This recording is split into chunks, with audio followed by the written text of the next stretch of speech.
what is telemanagement? Ada 4 di sini: attraction, growth, utilization, and retention. Remain lah. Okay, yeah. What is telemanagement?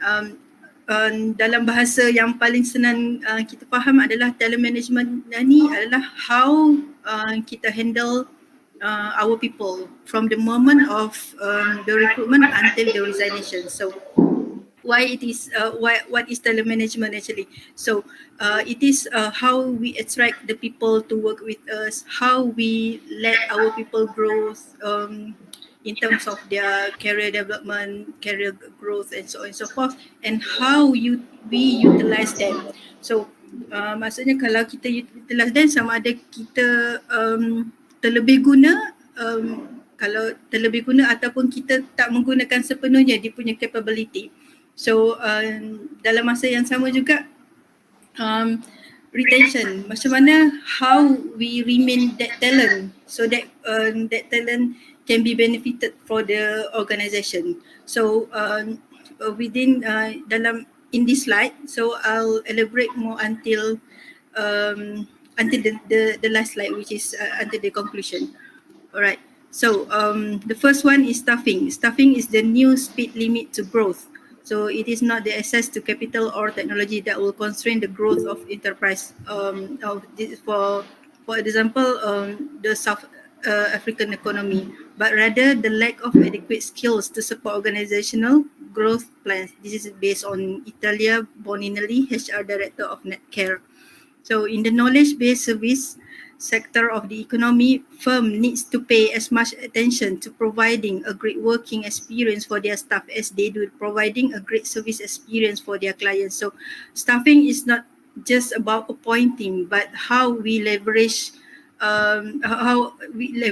their talents and so on and so forth.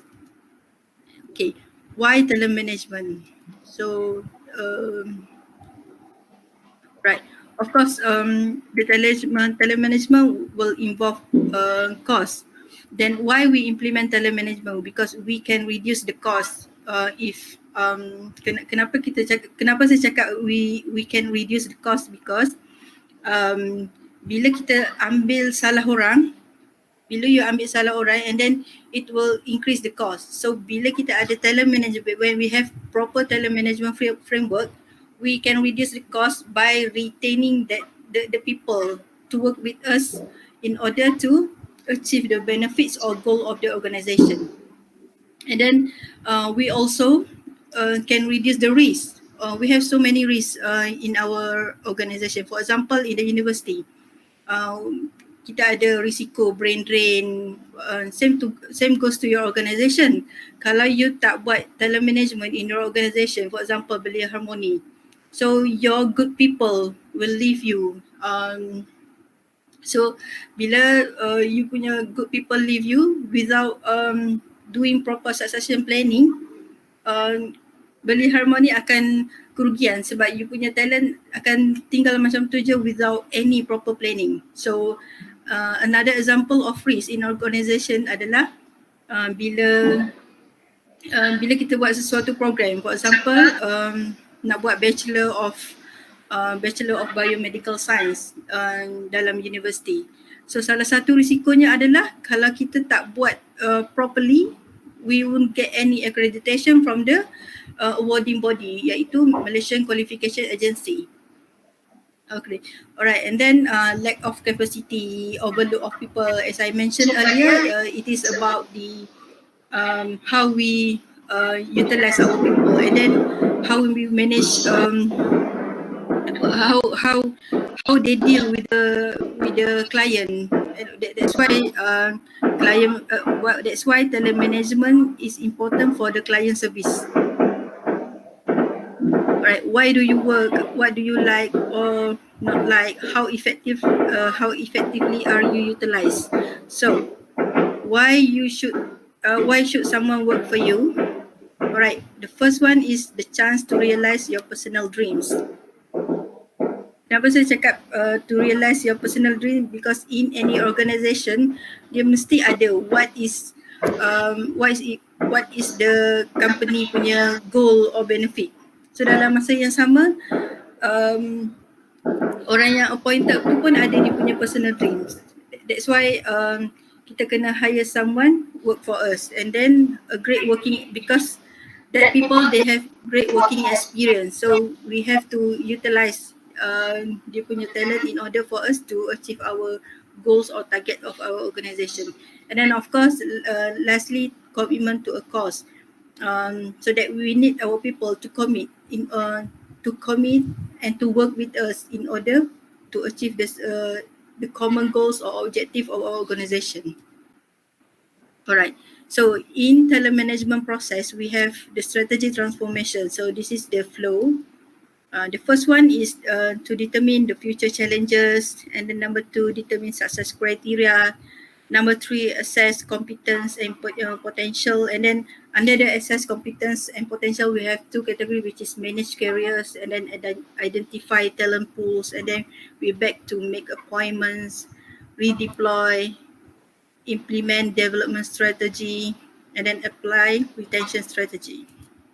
All right, the first one is to determine the future challenges. All right, so the person who was able to solve yesterday's problem is not necessarily the right person to solve tomorrow's problem. So this is one of the quote: life at its best is a series of challenges. A big enough challenge will bring out strengths and abilities you never knew you had. So take on challenges and you'll bring yourself to life.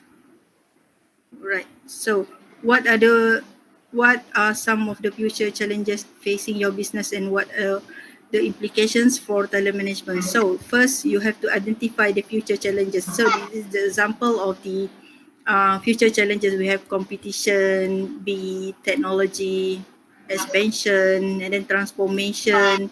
We have customer centricity. All right.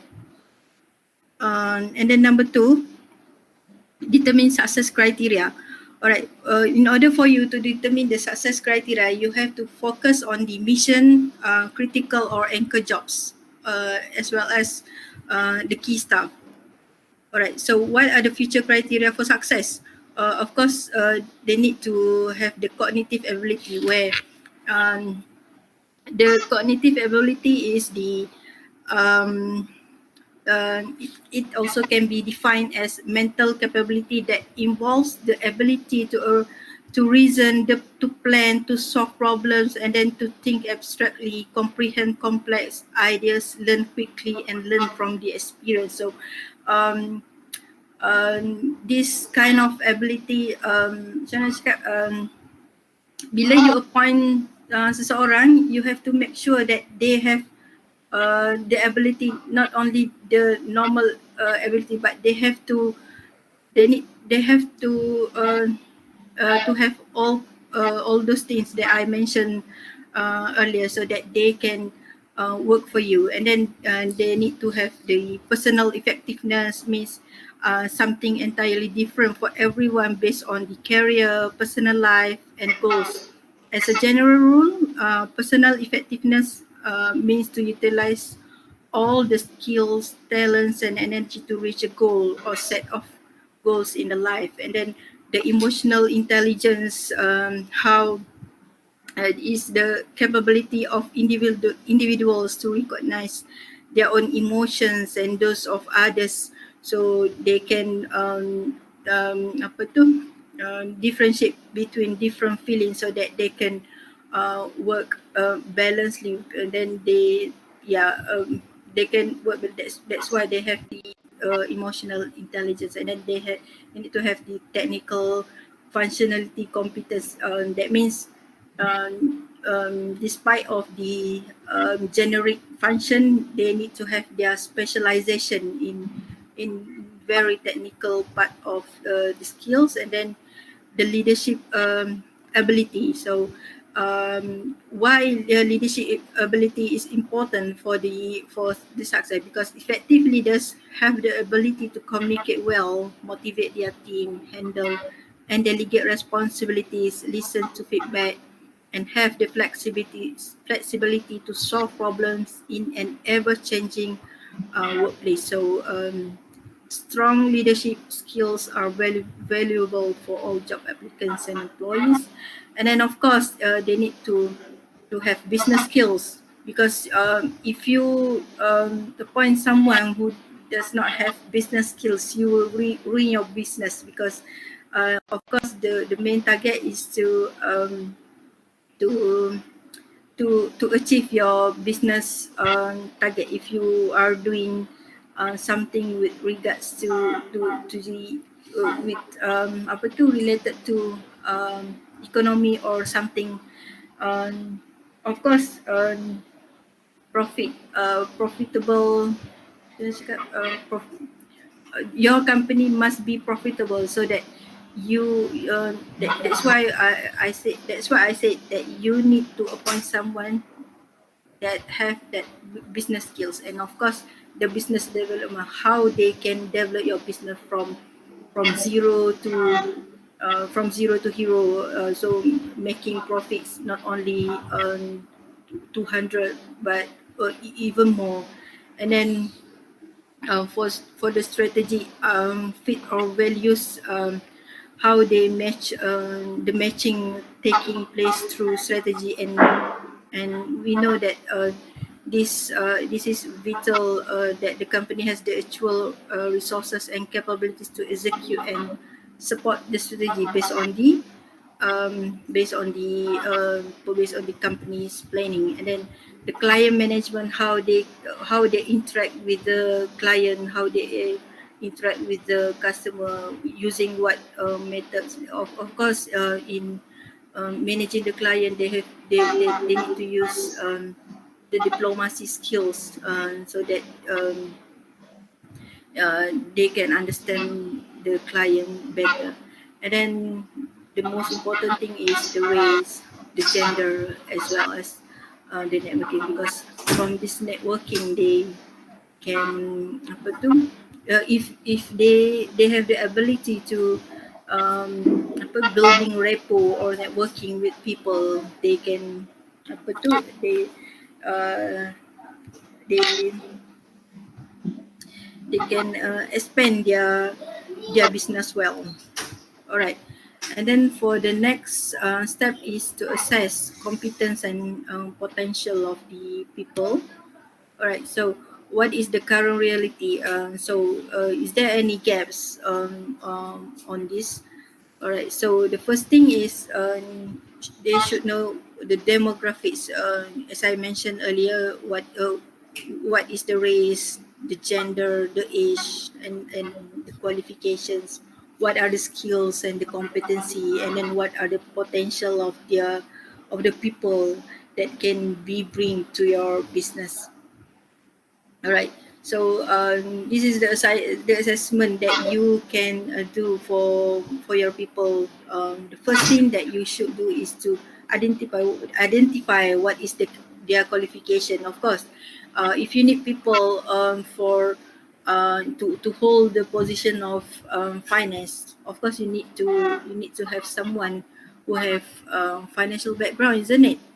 So this is the first assessment when you are about to appoint someone to work with you. And then the performance track record, you have to check with the previous company, with the previous organization, so that you know um, the the performance. And then supervisor assessment, and then the functional specialist of the person, and then the interviews, and then uh, the 360-degree feedback. And then after that, the psychometric test.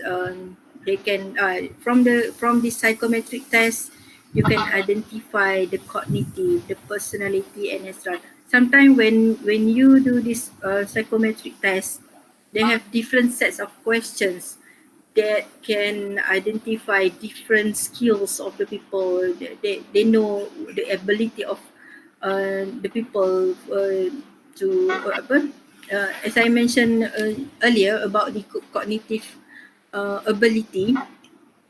So this is what we're talking about. We can identify this cognitive based on the psychometrics, because the questions from the psychometrics test, it is not. direct question to identify, but it is something like manipulating question that can be led to someone's ability and also the personality. All right, we have you can Google around the psychometric tests available online, and then after that the assessment center. The assessment center could be any form of assessment. Sometimes they assess you in terms of um, the apa tu the language, and then the your fitness, and then you also have your your writing skills and so on and so forth. All right, so this is an example of the assessment, which is for the competency. From that, they know the development need for this person, and then the proficiency, the mastery, and as well as the comment. So this is just the example. If you want to assess your people to know what is their potential. All right, so this is for the other success criteria to determine the talent. So, for example, build professional networking, promotes culture of diversity, and then shares information and knowledge. So, this is how you assess people. All right, and this one is derailers. Alright. Okay, and then the fourth one is the identify talent pools. So, in the organization, they have three tiers, which is talent pool one, talent pool two, talent pool three. So, talent pool one is someone who with higher position. For example, the press for example for the club in university, the first one is the president, and then the second one maybe the secretary, the treasurer, and so on and so forth, and then the talent pool three is someone who hold the um, who lead all the head of the committee or any ESCO. So for the sample of the talent pool of the organization like UIA, the talent pool one falls under the chancelleries category, and then talent pool 2 for the middle management, and the talent pool 3 for the um, support support services lah. Alright. Alright, so this is the performance or potential metric. Alright, for the X1, potential, and then the Y1 is performance. So this is how you identify their performance based on this potential metric. So the higher the potential, the higher the performance. That's why if the X is at the X is at 10, and then the Y is at 10, we can call them as stars. So is if X at 0 and Y at 0, they call them as that. So this is how you identify these the talent based on these potential metrics. Alright, another. So this is another potential metric based on the position, the location, current incumbent, and then potential. What is their potential, and then the replacement 1 year, 3 years, within 1 year bermaksud dalam masa 1 tahun. Dalam masa 1 tahun, who is the potential replacer for this position, and then for the 3 years, siapa akan potential to be the successor for this position, and then dalam masa 5 tahun. So bila you buat macam ni, for example kan tadi I can see I I can one of the sharing tadi ada seorang tu dia year one ke baru habis semester 1. So dia macam tu lah, kalau contoh kalau kita rasa macam orang ni ada potential, so kita terus cepat put his name or his or her name untuk succession dalam masa beberapa tahun, so that kita tak hilang talent. Okay.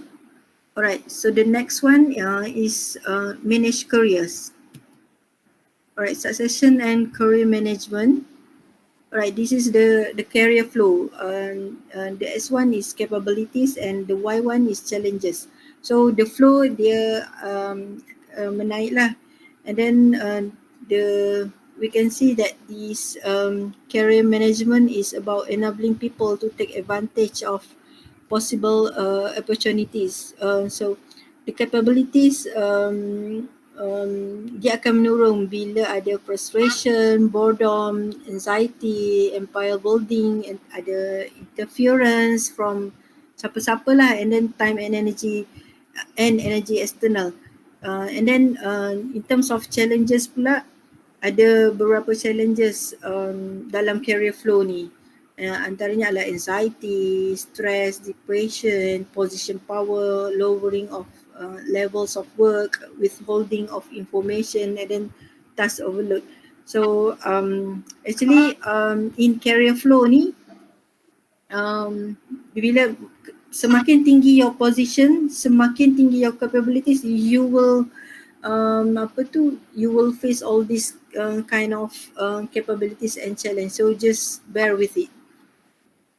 Alright, so ini about the specialist and management. So dia bergerak seiring.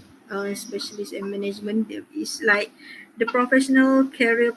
So yeah, it is like the professional career path, where the professional career path is a personnel management instrument for the widespread distribution of tasks and responsibilities within an organization. So it is also known as career ladder and career lattice. So it shows employees' development perspective alongside the management career path. So the technical and process responsibility is systematically transferred from managers to specialists. Alright.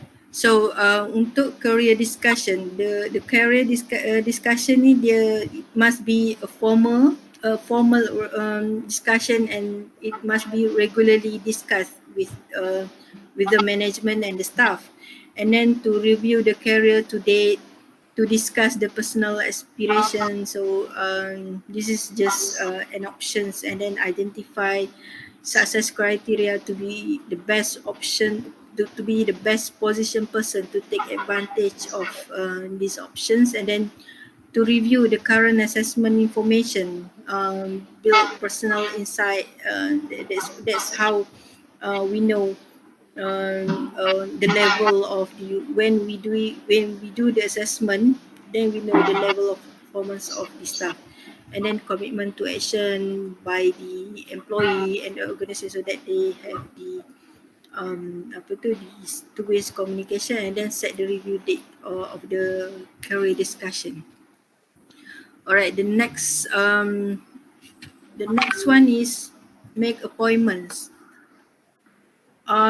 So far okay ke? Okay. Okay. Alright. Okay. Okay, can we continue? Sure. Yeah, alright. Alright, next we will proceed with make appointments. So appointing the right people. So this is the principles for appointment. So it should be incorporated in the talent policy. For example, if the Belia Harmony, if you have your own policy of appointment or hiring your people, so it must be in line with your policies, so that dalam masa yang sama, kenapa saya cakap you should make sure that it is in line with your policy, because the appointment should be made based on your organisation, objective and policy, so that dia boleh selari dengan you punya mission objective. And then the process must be visibly fair and legitimate. Why fair and legitimate because it involves many peoples, and then of course it involves powers as well. That's why I say it must be fair and legitimate, so that the appointment is valid, not based on the not bias lah, senang cerita, not bias. And then the process should be simple to use. It means that it user friendly, and then should ensure the key talent for mission critical position, because in determining the key talent, you have to make sure that the critical position filled with the right people to do the right job, and then based on sound assessments against clear success criteria, as well as management prerogative with appeal process of disappointment. And then it should happen as quickly as possible to, because lagi cepat it happen, then lagi cepat you punya process of your organisation akan berjalan dengan lebih lancar, and then effective feedback to all, and then support for individual in new role. Alright, okay, when we talk about appointing the right people, the assessment of competence or potential is an essential managerial judgment about the suitability of a person to be effective in a particular role in an organization, so now or in the future. So the level of confidence in that judgment and in the decision to appoint someone to fill a role is largely dependent on the quality of information available by your organization. So make sure that when you assess the talent, or to you unleash the true potential of your people, make sure that it is objective, so that you can achieve your company's common goals. Okay, and then the next one is redeploy. Okay, why redeployment? Redeployment is, we can say that we put someone. It is something like you transfer your talent to the maybe transfer to the others position that suit to their ability. So redeployment is because of the inadequate performance, and then blockage to high potentials. Inadequate performance meaning to say that dia tak perform seperti yang as expected, ataupun tak perform mengikut yang sepatutnya. That's why we have to redeploy that people to do another job that can another job yang dirasakan boleh unleash the true potential of your people, and then blockage to high potentials. That's why we have to redeploy, and then because of the transformation, and then must conform to legislation. Of course, must conform to the legislation and fairness. So just ignore the ethos. It is just the fairness, and then redeployment to more suitable position. Macam saya cakap tadi lah, bila we have to redeploy the talent to more suitable position because of sometimes because of the inadequate performance, and then the package, because of the package of appointment, mengatakan yang after 5 years they have to be redeployed to somewhere else to fulfill this package of the appointment, and then to socialize, to social plan. It is one of the social plan with the counselling. They have to be deployed somewhere else, and then consulting, coaching role within internal and external. Alright, the next one is implement development strategy. Berapa dah sekarang? Alright, what were the most effective and memorable learning experience in your career and why? Okay, so this is the characteristic of world-class development based on the future challenges. Future challenges, like I'll share with you a few future challenges, and then target both organizational and individual learning, and then learning needs to be institutionalized. Why learning needs to be institutionalized? Even um, learning dia bukan duduk dekat dalam, saya nak cakap why learning needs to be institutionalized, because the students pun um, belajar dalam classroom, dalam suasana yang lagi structure and so on and so forth.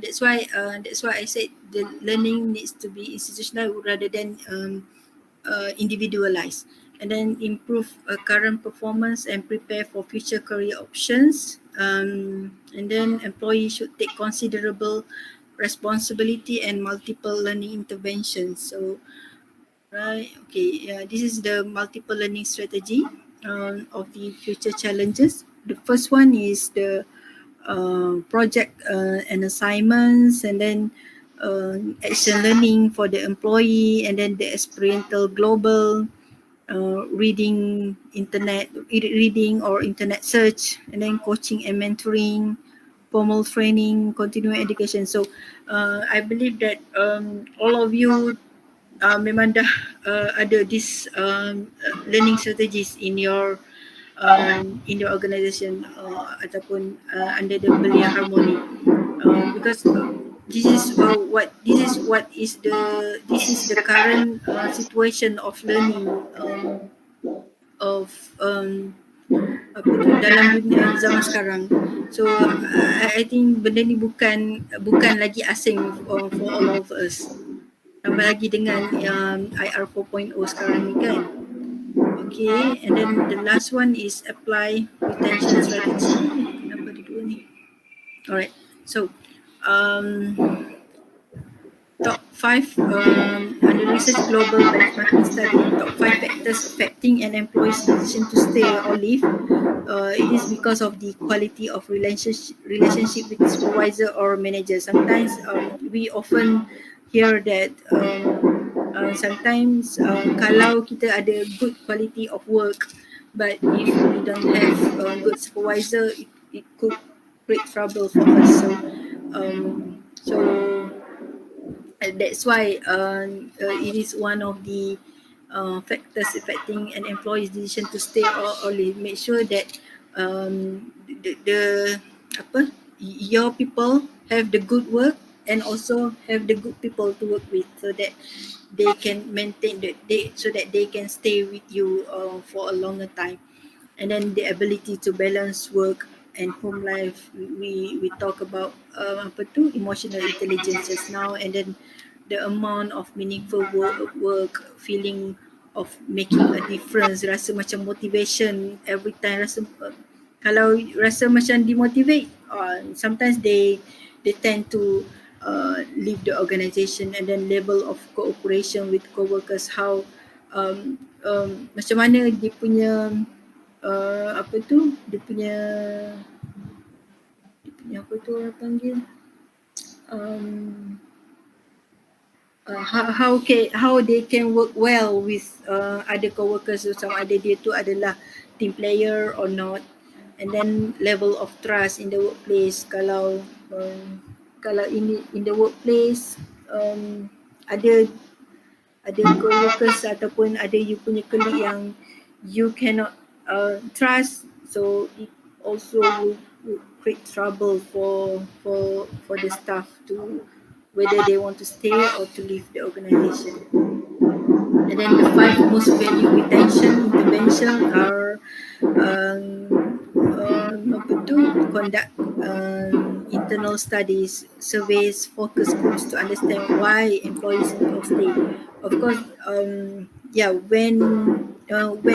have good talent that leave your organisation, you can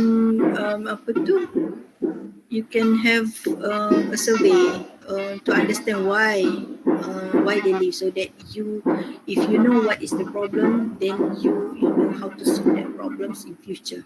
And then improving selection practices, for example, no bias, and then your selection should be objectively based on the based on the organization policy of, or based on your standard operating procedures, and then conducting exit interviews for the people who leave, and then improving the openness of communication between management and employees. So we can say that to apa tu, untuk more transparent with the employees, so that they know that they are inclusive rather than exclusive. And then expanding or improving training and development opportunities, so that they have the opportunity to grow, and then to learn more, to give them room for improvement, and so on and so forth. And then so retention is all about leadership. um, um, I'm not sure about other university, but I know for the IIUM, they have the subject of leadership. So, and we know that the leadership is not about directing people to do the job, but it is how the ability of the leader to influence their people to work together in order to achieve the objective of the mission, based on the vision and mission of the organization. So whatever it is, in order to maintain your talent, you have to make sure that you have all the leadership attributes, because leadership is about the message you send to constituents about what you stand for. So you can see from this picture that the one who hold the red flag is the leader. That's how they influence the people to follow, and then to follow he or she to achieve the mission, target, or mission objective, based on the vision and mission, and so on and so forth. All right. So okay, now we proceed to the governance and implementation. At the governance panel, they must have the talent panels, and then the CEO driven. It must be CEO driven, and then representative of the functions of business units, and then it must be involve top management, and then the most important thing, it must be legitimate, so that people can argue what you are doing. And then the relationship with equity and skills development forums, and then clear decision making process, and of course the human resource, where it is the high level of secretary to manage this kind of talent management. All right, so what are their roles to manage succession, and then which is in the pipeline, and then making appointments, and then to identify gaps, to manage the career, and then and as well as to monitor the development. So this is the structure that you need to have in order to do this talent management. And then the executive panel, the one who to monitor this implementation, and then must have the operation panel, engineering panel, finance panel. But the other panel, at the bottom, you have to make sure that it's representing the specialization under your organization. All right, so roles in talent management. So uh, this is the elaboration for the human. The ownership must be the executive or the CEO, where they provide future focus, manage panels, and then they ensure performance of other players. They continually monitor performance, and then make decision. Manage politics is not, it is not macam involved in politics, but if you know about the pestle analysis, it is about the change in politics. So sometimes when we are in the organisation, we are kita macam terikat with certain apa tu orang panggil with certain um, policies related to related to government. So bila ada change in politics, so the executive have to play their roles to make sure that dia punya company follow the government apa tu the change in government. For example, under this talent management, of course we have to follow the uh, for the government sector, we have to follow the JPA, and then di bawah under the private is Kementerian Sumber Manusia, if I'm not mistaken. So if they have so for example, kalau ada menteri baru appointed under the Ministry of Sumber Manusia, so if ada change in government policy under the Kementerian Sumber Manusia, the executive they have to know what is the changes, and then what should they do in order to apa tu to match with the company punya policy, and then their role is to be the model behaviours, and then to provide budget so that the talent management can be implemented smoothly. And then under the human resource, they are the custodian of the process, and then competency identification, do the assessment, make decision based on the executive direction, and then panels and governance to ensure transparency, and then provide HR information to the related staff, and then act as advisor or facilitator to all, and act as honest broker. Or in other words, we can say that they are the one who apa tu yang harus menjaga dengan penuh integriti dan amanah. And then the line to support the system, evaluate staff objectively, implement development plans, and then model required behavior. And then the individual roles is to take responsibility for own career development, which provide by the organization, and then to develop insight into own competence. So they have to know what is their true potential, so that they know what is their position. All right, so this is the HR system alignment. Strategic resourcing, of course. The first one is the recruitment and selection for the new post or the promotion position, and then the training and development. They have to be equipped or to be given the proper training based on their expertise, or based on their specialization, or based on their position. And then another one is the remuneration. This is the most important elements in strategic resourcing, because they are the one who pay apa tu the talent, pay and make sure that they are paid accordingly.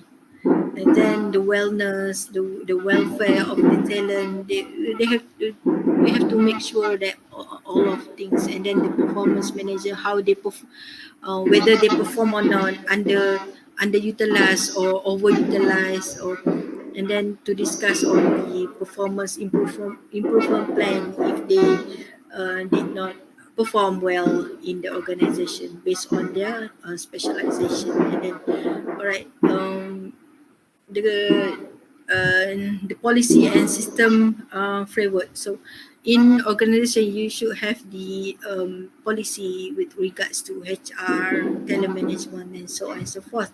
So the policy should have the statement of intent, the definitions why you should have this policy, and then the principles of talent management, what are the elements of the systems, and then what are the roles of responsibility, what are the success factors, the procedures, and supporting documents. So it should be reflected of the policy that built by your organization, so that people can understand well. So what are the key success factors for attracting, developing and retaining talent? Alright, so this is the success factors. The first one is future focus. It must be strategically and organizational design. So you have to make sure that it must be strategized and designed based on your organizational needs, so that you know your focus, your vision, your mission of your company. And then the process for organizational diagnosis and development. So in order for you to perform this organizational diagnosis, you have to know what is the tool that uh, can be used by you. For example, you have the SWOT analysis, you have you may know what is your strengths, weaknesses, opportunities, and threats, as well as we have the pestle analysis, which is political, economy, social, technology, environment, and legal. And then we have the fit cow analysis. Fit cow analysis which consists of financial. Semua nanti tak berapa ingat dah, tapi you can Google from the apa from the internet. And then the process for individual diagnosis and development. This is how you you know their potential, their performance, and where should you put in order to apa tu orang panggil to maximize the talent. And then the CEO ownership, top management driven. It must be, they must work well, work together, understand well, so that you can apa tu the process of attracting, developing and retaining talent tu the process can be smooth along the way. And then the process, the living process, and it must be apa tu masih terus menerus, so that you can success in attracting, developing and retaining. So tak adalah macam baru je nak separuh masak you punya talent management punya framework, dah tiba-tiba tukar CEO, and then tukar pula plan lain. Okay, right. Another success factors is minimize the political agendas. So you have to focus what is your organizational vision and mission, and then to clarify roles, you must work with structure, so that apa you know what is your what you should do. Then you know, and you know how to do it objectively rather than subjectively. And then transparency in the process, and then align with other HR systems, and then effective information, so that information sampai sepatutnya. And then context of broader talent management strategy, as well as development ethos, not punitive. It is fairness. Alright. Okay. Thank you from me.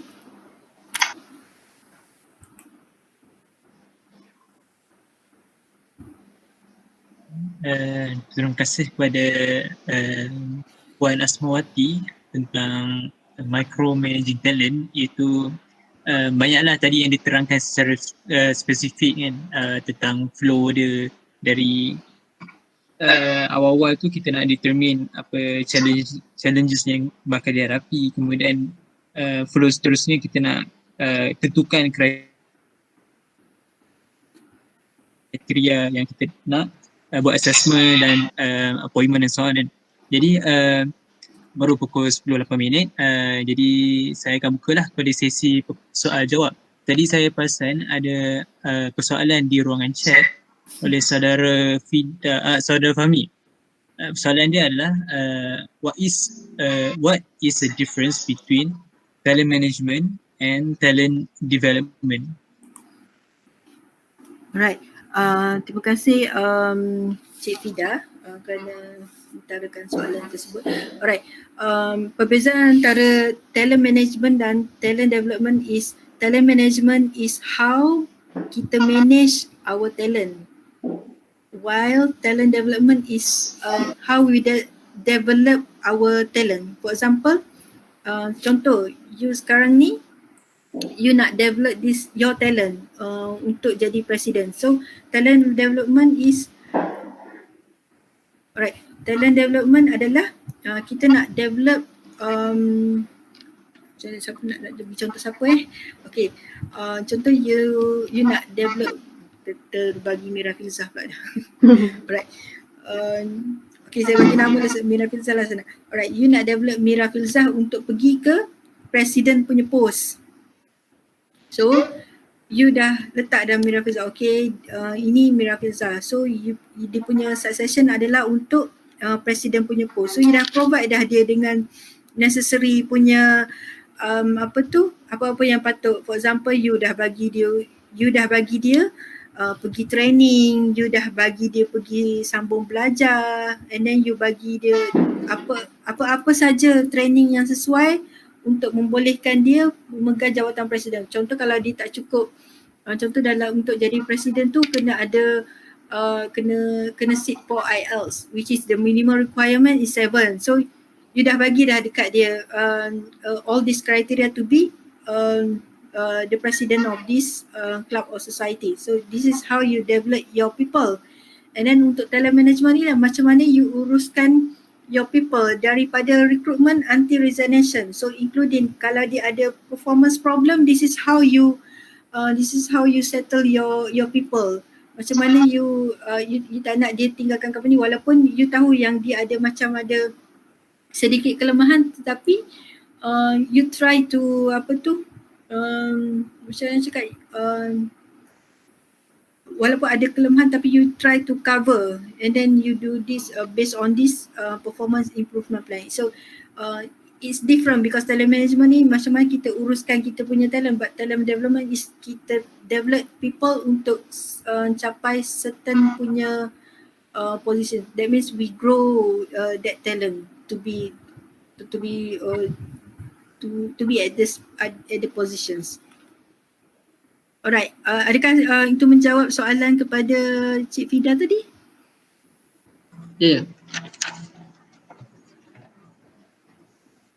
Alhamdulillah lah, terjawablah soalan tadi. Puan Asmati ada nak tambah ke tidak? Tak ada.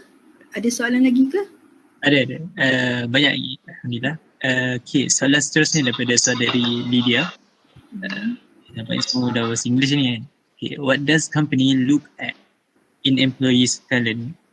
Or basically company will only look to the technical talent only. Oh, okay. Alright. Mengikut pengalaman soalan dia macam apa yang lihat. Alright.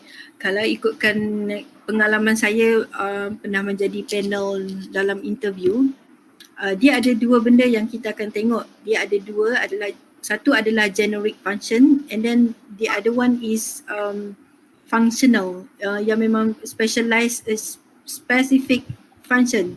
For example, contoh mencari science officer untuk pengkhususan kepada biomedical science. So kita tahu yang pegawai sains untuk biomedical science ni mungkin ditempatkan di makmal patologi. Jadi bila satu-satu company tu dia nak hire talent based on this position, dia akan tengok dua kriteria, which is yang technical adalah yang general. Yang general adalah how you understand the organisation. For example, you nak bekerja dengan UPM. So you kena tahu UPM ni university based on apa course yang ditawarkan oleh UPM, and then siapakah rektornya, and then satu lagi apakah kriteria-kriteria yang perlu ada untuk jadi pegawai sains, and then the other one is technical punya talent. So dia akan tahu what is the specific function that he or she should have in order to be science officer dalam bidang biomedical science. So dia kena well versed dalam dia punya bidang. For example macam mana cara untuk menguruskan dalam saya ambil kira dalam trend sekarang lah, dalam keadaan pandemik sekarang ni adalah COVID-19. Kita tahu COVID-19 ni adalah daripada coronavirus punya corona punya virus. Right, benda ni memang dah ada. Jadi setiap pegawai sains perlu tahu macam mana untuk buat antigen punya test, macam mana determine siapa yang perlu buat antigen, siapa yang perlu buat PCR test, based on apa. Lepas tu sampel tu dia nak buat macam mana. Benda-benda macam ni bila you pergi ke mana-mana company, dia mesti ada kedua-dua punya kriteria ni. So that daripada situ dia dia tahu sama ada orang ni boleh ke tak bekerja. So you have to make sure that bila you pergi company mana-mana, buat research dulu, research about the organisation, research about general punya karakteristik pun kena tahu, and then the other one is technical punya function, so that you are the best talent that they are looking for. Okay. Alright. Adakah menjawab kepada soalan tadi?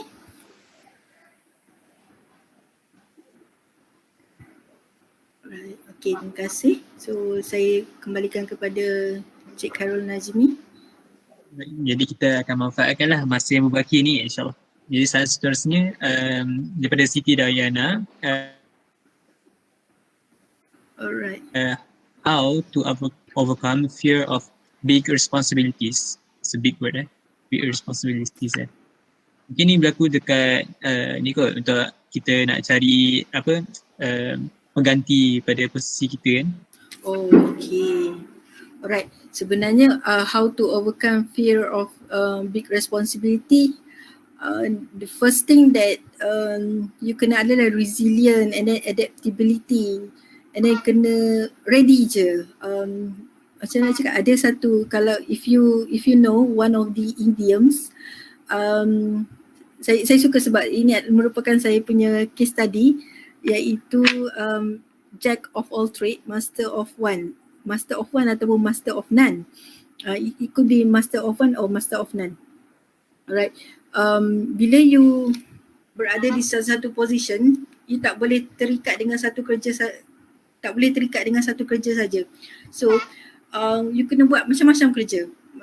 Bukannya maksud saya kena buat macam-macam kerja tu, kerja yang tak disuruh pun kena buat. Maksudnya bila you diberi responsibility, sebab sometimes in any organisation dia banyak je yang kerja-kerja yang top down ni, daripada top management dia turun kepada middle manager. That's why kita panggil top down. So you tak boleh nak simply cakap kerja-kerja yang top down, it's not my responsibility. You just, walaupun it's not even though it is not responsibility, just take it as the challenge. Sometimes kadang-kadang saya sendiri pun kalau saya dapat arahan daripada atas untuk buat sesuatu kerja yang saya rasa ini macam bukan kerja saya ni, tetapi saya terima benda tu sebagai satu cara. Walaupun kita tak tahu benda tu adalah benda baru dan kita tak tahu pun, kita just bagi tahu yang kita accept the challenge, and then macam mana cara kita nak buat tu later on kita akan fikirlah macam mana yang kita akan buat. That's why sometimes bila kita tak pernah didedahkan dengan banyak-banyak portfolio ataupun banyak task, that's why kita fear of big responsibilities. That's why in any organisation tak boleh terlalu fokus kepada kerja-kerja yang hakiki saja. You have to make sure that you equip with the necessary skills yang bukan saja dalam bidang kuasa kerja. Macam saya sendiri, saya sebagai kuliah administrator, tetapi saya dilantik oleh universiti untuk menjadi internal auditor, bukan saja QMS tapi sebagai syariah compliance juga. Benda-benda tu baru, tetapi kita sahut cabaran tu dan kita belajar dan kita rasakan benda ni mungkin akan jadi batu loncatan. Maybe it also could be good for your career development. Okay. Right. Okay. Alright. Terima kasih kepada Puan Asmawati. Mungkin sedikit tambahan kepada nak tanya lagi lah kepada Puan Asmawati kan tentang fear of big responsibilities kan. Khususnya untuk Puan Asmawati, sepanjang Puan Asmawati menggalas tugas pelbagai yang tugas tu, Puan Asmawati ada tak orang yang Puan Asmawati rujuk ataupun adakah Puan Asmawati jalan seorang ke atau ada orang bimbing Puan Asmawati? Oh, okay. To be honest, saya mempunyai semasa saya banyak belajar semasa saya di Human Resource Department. Banyak saya belajar daripada saya punya supervisor ni. Saya rasa salah satu punca saya berjaya sampai sekarang adalah kerana bimbingan daripada bekas supervisor saya, yang mana dia banyak sebenarnya dalam leadership ni, seorang leadership ni dia kena empower their people. So bila dia tahu dia punya people have the potential, dia kena empower dia punya people untuk buat suatu kerja tu. And then untuk saya sendiri dalam HR department tu, saya belajar macam mana how to prepare a good proposal, and then minutes writing, and then writing selain daripada tadi proposal writing, and then minutes writing, and then writing skills dari segi macam mana how to draft proposal, everything saya belajar daripada saya punya supervisor di HR department. So I can say that my 7 years experience at Human Resource Department adalah my golden experience, because bila saya pergi ke Student Development Department, banyak benda yang saya belajar di HR department saya dapat saya dapat adopt dengan baik dan berjaya dengan baik di Student Development Department. Okay. Terima kasih Puan Asmawati. Banyak tips tadi kan yang boleh kita aplikasikan, especially untuk peringkat cawangan IPT masing-masing lah. Jadi penting untuk saya boleh simpulkan lah, penting untuk leaders ataupun jadi pentinglah untuk leaders di IPT masing-masing untuk membimbing anak buah dia. Seterusnya ada soalan daripada saudara Lydia, kesinambungan daripada tadi saudara Lydia. Dah jawab ke soalannya? Okay, alright. Jadi mungkin soalan daripada saya kot, sebab sesi kita sampai pukul 11, which macam agak lama juga kot. Saya akan akhiri pukul 10:30, okey ke? Boleh ke? Okay, saya akan akhiri pukul 10:30 lah. Jadi sebelum kita berakhir tu, saya ingin bertanya, mungkin ni di luar konteks sikit kot, sebab saya dari Harmony UPM, antara masalah yang kebiasaan setiap cawangan hadapi adalah kekurangan orang untuk kekurangan pelapis untuk menggantikan tempat kita kan. Jadi pengurusan talent ni adalah, bagi saya lah, pengurusan talent ni adalah after kita jumpa talent tu kan, after kita dapat detect orang-orang dia ataupun pool tadi kan.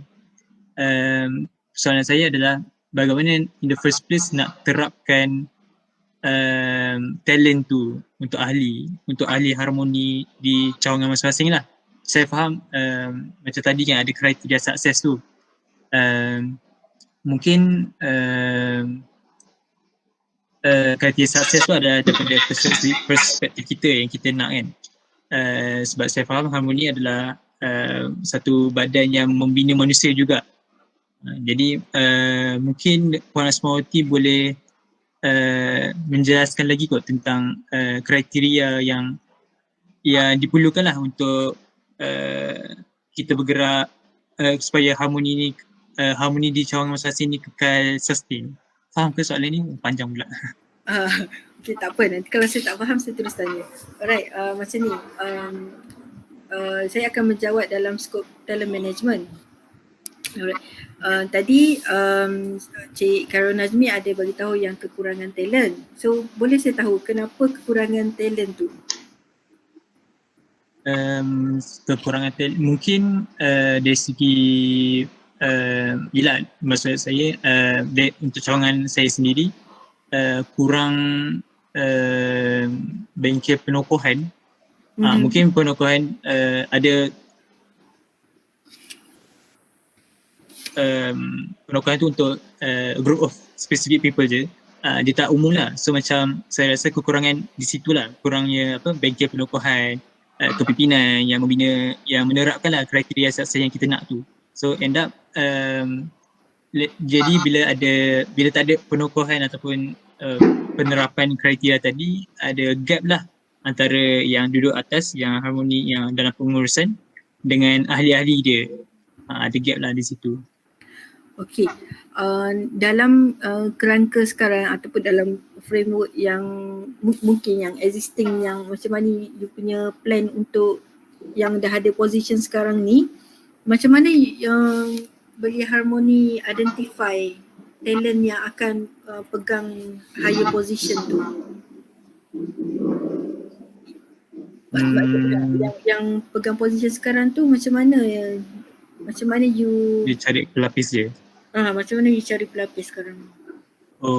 Kalau dalam harmoni dia ada, macam saya dalam harmoni di UPM ada jawatan kuasa. Jawatan kuasa pemilihan? Jadi daripada contohnya saya jawatan kuasa tertentu lah, macam jawatan kuasa media, jawatan kuasa pembangunan ahli. So dia ada ada jawatan kuasa dia, ketua jawatan kuasa dan ahli dia. So dia macam, so bila sesi baru, ahli dia akan menggantikan tempat ketua jawatan kuasa tu, dan jawatan kuasa tu pula akan duduk dalam kemungkinan akan duduk dekat bahagian majlis pengurusi tu lah. Okay. Sekarang naik. Belia Harmoni seluruh sekarang ni you punya line up ni adalah campur seluruh negeri ke macam mana? Seluruh IPT. I mean di peringkat UPM sendiri. Mungkin peringkat harmoni lain tak tahulah sama ada masalah yang sama berlaku ke tak. Okey. Saya rasa macam ni yang paling utama adalah for example untuk contoh untuk satu-satu IPT tu, kalau you ada 40 orang talent, bila year 1 masuk, dia akan ada form kan. So I think the first one, you should have your recruitment punya form. Recruitment punya form tu mesti you must provide the checklist. What should you have in the recruitment form tadi. For example kan, bila you nak recruit you punya people, mestilah you nak tahu what is the criteria yang you kena ada untuk jadi, not to say untuk jadi kena fulfill this kind of criteria, tapi for example, okay, student apa, year berapa. So bila student year 1 tu dah masuk, dari situ you start dah groom dia.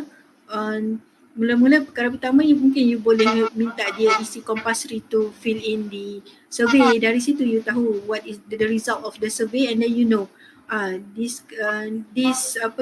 talent, they have the potential to be the leader. And then lepas pada tu, bila dah ada recruitment form, you bagi training apa yang you nak bagi kepada dia, you provide the training, and then kena buat framework. For example, year 2, year 3 dah start, dah ada nak kena position. Okay, year 1 masuk, you provide training masa year 1, and then year 2 dia pegang jawatan subcommittee, and then year 3 dia pegang jawatan utama. And then maybe kalau dia ada potential based on dia punya performance masa dia pegang jawatan-jawatan yang masa year 2 and 3, masa tu lah you boleh polish the people to be the president ataupun to be any position lah yang penting under Belia Harmoni for which tak kisahlah chapter IPT mana pun. Yang penting you dah ada dah macam mana dia punya proses flow untuk you punya Penokohan or anything lah yang you namakan, you punya namakan penokohan atau telemanagement for Belia Harmoni. So you kena buat framework dulu masa year 1 lagi, bukannya bila orang tu dah year 2, year 3 baru you fikir okay dia ni boleh pegang position of president, tapi year 1 tu dah start dah provide the necessary training. For example kan, I bagi you the example of UIA. Macam UIA, dia ada management course for student leaders. So masa management course for student leaders ni lah kadang-kadang year 1 yang pergi training. So dia tahu macam mana nak prepare proposal, and then macam mana dia tahu everything about club or societies management. So masa ni hantar dia pergi training dulu. Tak kisah apa-apa training offered by ni, tapi kalau you nak lagi proper ni, you buatlah you punya plan. Contoh pergi leadership punya skill lah. Kalau macam leadership ni dah ada yang credited, okay dah check. Dah pergi leadership, okay pergi finance training, okay check. And then yang ini pergi apa training lagi. Tak kisahlah apa-apa saja yang you rasakan the training is essential for the development of the kelab Belia Harmoni. Alright, and then year 2 bagi dia pegang position yang subcommittee yang you nampak macam mana dia punya, dari sini you nampak dia punya position, how they can work. And then year 3 try bagi dia position yang penting sikit, and then dari yang penting sikit lah you boleh tahu whether these people or this talent boleh shoulder the higher responsibilities. Okay. Faham. Jadi awal-awal pun dah kita kira masa tahun 1 tu kita dah kira bukan job hunting. Kita macam kita dah target lah people kan. The first year ni kita recruit awal kan. Lepas tu kita dictate kan. Macam saya share tadi, dia ada yang dia boleh, it could be any form of test. Contohnya you ada leadership punya test, and then kan leadership and then dia ada personality test, and then you juga ada psychometric test. You boleh buat all those test, tapi kalau tak nak orang tak nak orang isi survey tu, bagi je lah online, sebab online tu dia boleh isi and then dia boleh share the result. So masa yang recruitment form tu minta dia attach je the result ataupun screenshot je.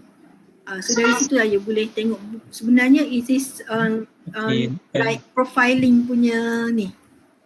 Faham. Yang penting sekali kena once dah recruit tu kena ni lah apa yang cakap sentiasa tahu progress ahli tu kan. Betul, kena progress. You kena buat macam ni, you kena macam ada file lah. Bila macam kena buka file lah. Kalau you rasa macam tak nak ada cost kan, every diorang akan ada monthly punya yuran ke? Sorry? Ada monthly punya fee ke bayar? Untuk Harmoni ke untuk? Harmoni. Oh tak, Harmoni once a lifetime punya fee. Oh once a, okay, ataupun you boleh je charge like minimum fee untuk buat file. File dengan stationery punya charge, let's say RM10 macam tu, and then you just buat file lah untuk you punya ni. Yang paling penting kena ada record. Bila nak buat profiling kena ada record, sebab kita akan track dia punya performance, previous performance. Okay. Alright. Jadi nampaknya saya short sangat kan. MC lah short lebih masa. Nanti Puan Asmawati boleh kongsikan slide tadi.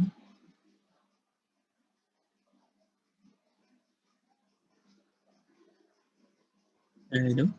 Saya share kepada Nur Syakira boleh? Boleh. Alright. Okay. Terima kasih Puan. Untuk sebelum itu, alhamdulillah dah selesailah untuk sesi kita pada hari ini. Lebih 3 minit, minta maaf semua. Saya syok pula. Sebelum saya akhiri, boleh kita tanda tangan kita tutup majlis kita dengan tasbih Farah dan surah Al-As. Bismillahirrahmanirrahim. Subhanakallahumma bihamdik. Asyhadu an la ilaha illa anta astaghfiruka wa atubu ilaik. Bismillahirrahmanirrahim. Wal 'asr innal insana lafi khusr illa allazina amanu wa 'amilus solihat wa tawasaw bil haqq wa tawasaw bis sabr. Amin ya